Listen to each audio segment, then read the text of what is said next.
Ресей мен Украинаның арасында қарым-қатынас оны анық көрсетіп отыр, болу әбден мүмкін. Себебі Украина кілт ете қалған кезде Ресейдің президенті Путин ультимативті түрде Януковичке және Еуроодақпен ассоциацияға қол қоймайсың деп талап қойды ғой. Мысалға да ол ассоциацияға Түркияда да бұдан бұрын қол қойған, ол ассоциация деген әлі Еуроодаққа кірді деген сөз емес, бірақ шартты талап қойып кәдімгідей, шартты түрде кәдімгідей. Егер де сен ассоциацияға қол қоятын болсаң, Ресеймен қарым-қатынасың үзілді-кесілді бұзылады деп, бүгінгі қазір Ресей мен Украинаның арасындағы текетіресті де барлығын ұйымдастырған негізінен Ресей жағы.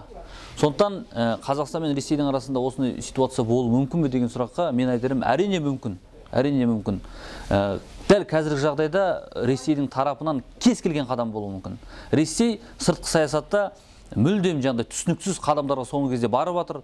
Оны тек қана біз емес, бүкіл әлем бақылап отыр. Обама да, Меркель де, анау Англияның премьер-министрі де бәрі жабылып айтып жатыр. Мынау Путиннің қадамдары бірін-біріне ұқсас емес, сәйкес келмейді, мүлдем түсініксіз деп. Сондықтан Қазақстанға қатысты да Ресейдің тарапынан, Ресейдегі шовинист ұлтшылдардың тарапынан Украинадағыдай жағдай қайталануы мүмкін. Оның мүмкін екендігін өткенде Жириновский де дәлелдеп берді, оның алдында Лимонов та дәлелдеп берді. Ол азаматтардың айтқан сөзінің барлығы бірдеңеге негізделгені айдан анық.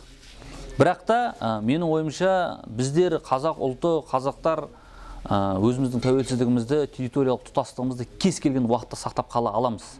Құдайға шүкір, бізде дәл Қырым сияқты аймақ жоқ, яғни халқының саны 80%, 70% таза орыс ұлтының өкілдерінен тұратын жеке ондай автономиялық басшылығы бар ондай аймақ жоқ, біз унитарлы мемлекетпіз.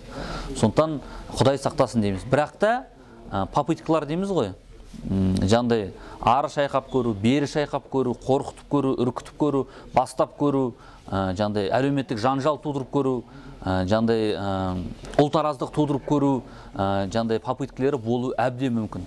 Қостанайды айтуға болады, Қызылжарды айтуға болады, Өскеменді айтуға болады. Мысалға, негізінен осы 3 аймақ шығар.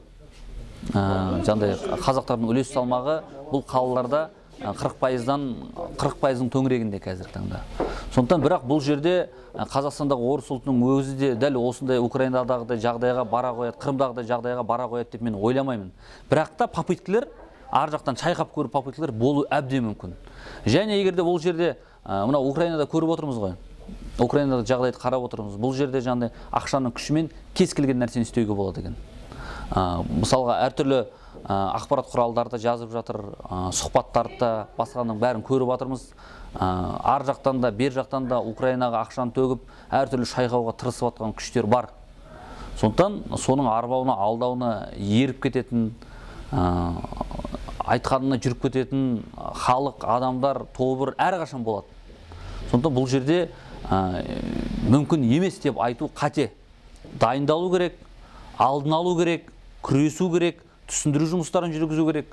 Ұлтараздық қарым-қатынасқа, қақтығыстарға бармау керек қазіргі таңда. Себебі кез келген ұлтаралық қарым-қатынасты дәл қазіргі жағдайда мүлдем басқа арнаға қарай бұрып жіберу әбден мүмкін.